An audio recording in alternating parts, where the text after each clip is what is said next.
सात संगत जी प्यार नाल कहना धन निरंकार जी। सात संगत जी, आज एक खूबसूरत साखी लेकर उपस्थित हूँ। आज की साखी पूरा जरूर सुने और साखी कैसी लगी कमेंट बॉक्स में अपनी राय जरूर बताएं। तो आइए आज की साखी सुने। सात संगत जी, एक बुजुर्ग किसान था जिसका नाम मनीराम था। मनीराम के दो बेटे थे। दोनों बेटों का नाम साकेत और राकेश था। जब किसान का अंत समय नजदीक आया, किसान ने सोचा क्यों ना संपत्ति का बंटवारा करते जाऊं, नहीं तो मेरे जाने के बाद ये दोनों आपस में ही लड़ झगड़ेंगे। इसीलिए बुजुर्ग किसान ने अपने दोनों बेटों बराबर संपत्ति का बंटवारा कर दिया। बुजुर्ग किसान जल्द ही मर गया। दोनों भाई अलग अलग गृहस्थी का संचालन करने लगे। बड़ा भाई राकेश शुरुआत में तो कोई काम नहीं किया क्योंकि उसे काम करना अच्छा नहीं लगता था, लेकिन रोज रोज पत्नी के ताने सुनकर उसने भी काम धंधा करना शुरू कर दिया। लेकिन फिर भी वो दिनों दिन गरीब होता जा रहा था, जबकि उसका छोटा भाई साकेत बड़ा ही मेहनती था। शुरू से ही अपना पूरा ध्यान काम पर लगाकर मेहनत में जुट गया और पिता की संपत्ति को बढ़ाकर अमीर सेठ हो गया। बड़ा भाई छोटे की संपत्ति से जलने लगा।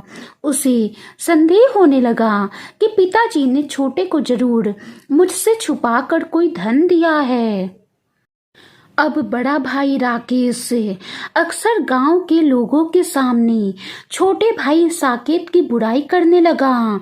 दिनों दिन बड़े भाई राकेश की स्थिति बिगड़ती गई। सात संगत जी, इसी दौरान संयोग से उस गांव में एक संत का आगमन हुआ। उन्होंने गांव के चौपाल पर बैठकर लोगों को अच्छे जीवन का सूत्र बताए। लोगों ने भी उनका अच्छा आतिथ्य सत्कार किया। बड़े भाई राकेश की पत्नी बहुत ही समझदार थी। उसने अपने पति से विनती की, देखो जी, मुझे लगता है ये महात्मा जी बड़े विद्वान मालूम होते हैं। आप तो जानते ही हैं हमारी स्थिति दिनों दिन बिगड़ती जा रही है। आप इन महात्मा जी के पास जाकर सफलता का कोई सूत्र क्यों नहीं पूछते।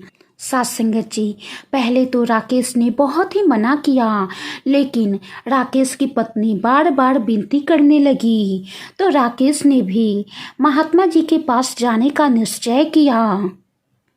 राकेश महात्मा जी के पास गया और बोला, गुरुजी, मैं जो भी काम शुरू करता हूँ मुझे असफलता का मुंह देखना पड़ता है, जबकि बहुत मेहनत करता हूँ। कृपा करके सफलता का कोई सूत्र बताएं। सात संगत जी, अब सफलता के तो कई सूत्र होते हैं। महात्मा जी सोच में पड़ गए कि क्या बताऊं क्या नहीं। महात्मा जी बोले, बेटा, मैं पास ही के गांव जा रहा हूँ, जरा मेरे साथ चलो, वही तुम्हें सफलता का सूत्र भी बता दूंगा। सात संगत जी, दरअसल महात्मा जी तो उसके मन में झांकना चाहते थे और देखना चाहते थे कि आखिर गड़बड़ कहाँ है। राकेश भी महात्मा जी के साथ जाने में राजी हो गया। अब दोनों पड़ोसी गांव की ओर चलने लगे। महात्मा जी ने पूछा, बेटा, गांव में कब से हो? घर में कौन कौन है? कितने भाई हैं? और बहुत से सवाल पूछे। राकेश भी महात्मा जी के सवाल के अनुसार उनका जवाब देने लगा। जब उसके छोटे भाई की बात आई तो उसने अपने पिता और छोटे भाई दोनों को धोखेबाज बताया और उनकी बहुत सी बुराइयां की। फिर महात्मा जी ने गांव के सरपंच के बारे में पूछा तो उसने उसकी भी कई बुराइयां गिना दी। महात्मा जी ने फिर गांव के चौकीदार के बारे में पूछा तो उसने उसकी भी गिनी चुनी बुराइयां सुना दी। इतना सब पूछने के बाद अब महात्मा जी समझ गए कि इसकी समस्या क्या है। फिर महात्मा जी बोले, देखो, अब मैं तुम्हें सफलता का सूत्र बताता हूँ। राकेश ने कहा, जी महात्मा जी, जल्दी बताइए, मैं इसीलिए तो आपके साथ आया हूँ। महात्मा जी कहने लगे, मैं तुझे ब्रह्मा जी वाला सफलता का सूत्र सुना रहा हूँ, इसीलिए ध्यान से सुनना। तेरी ही तरह एक बार एक व्यक्ति ने ब्रह्मा जी की तपस्या की। तपस्या से प्रसन्न होकर ब्रह्मा जी प्रकट हुए और वरदान मांगने को बोला। तब वो व्यक्ति बोला कि प्रभु, आपके दर्शन पाकर मैं धन्य हो गया, मुझे और कोई वरदान नहीं चाहिए। तब ब्रह्मा जी भी आग्रह करने लगे कि मैं कुछ दिए बगैर नहीं जा सकता, कुछ तो मांगो। तब उस तपस्वी ने कहा कि प्रभु, सुख शांति का वरदान दे दीजिए। तब ब्रह्मा जी ने उपहार स्वरूप उसे 2 काले थैले दिए, जिनमें एक बड़ा और एक छोटा था। बड़ा थैला उन्होंने पीठ पर लटका दिया और छोटा थैला सामने सीने पर लटका दिया।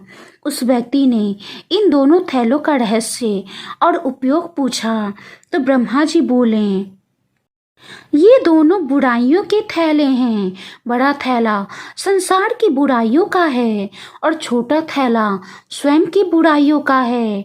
बड़े थैले में संसार की बुराइयां भरी पड़ी हैं, इसीलिए इसे पीछे रखना और इसमें से केवल उन्हीं बुराइयों को देखना जो तू दूर कर सके। बाकी बुराइयों पर ध्यान मत देना, वरना अकारण ही क्षोभ होगा और तेरी प्रगति में बाधा उत्पन्न होगी। ये जो छोटा थैला है, ये तेरी खुद की बुराइयों का है। इसे हमेशा नजरों के सामने रखना, इनको बार बार देखते रहना और हर बार दूर करने का प्रयास करना। अगर इन 2 थैलों का तुमने सतर्कता पूर्वक ध्यान रखा तो तुम्हारे जीवन में शाश्वत सुख, शांति और सफलता बनी रहेगी। इतना कहकर ब्रह्मा जी अंतर ध्यान गए। सासंगत जी, महात्मा जी ने राकेश से बोला, बेटा, मेरा भी तुझे यही आग्रह है कि ब्रह्मा जी के इस दिए हुए सूत्र का तुम अपने जीवन में पालन करो तो निश्चय ही शाश्वत सुख, शांति और सफलता का अधिकारी बनोगे। सासंगत जी, राकेश को महात्मा जी की बात समझ में आ गई।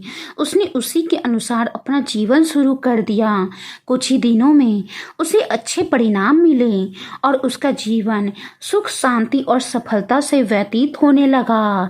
दिन दुगनी रात चौगनी होने लगी, कारोबार में बढ़ोतरी होने लगी और परिवार से कलह भी दूर हो गए। सासंगत जी, ठीक इसी प्रकार हमें भी दूसरों के दोषों से ध्यान हटाकर अपने जीवन को सुधारने में लग जाना चाहिए। अपना सुधार संसार की सबसे बड़ी सेवा है, तो देर किस बात की, हम सुधरेंगे, युग सुधरेगा। सासंगत जी, वाणी में कोई गलती हो गई हो तो बख्श लेना जी। साखी कैसी लगी कमेंट बॉक्स में जरूर बताइएगा। साथ संगत जी, प्यार नाल कहना, धन निरंकार जी।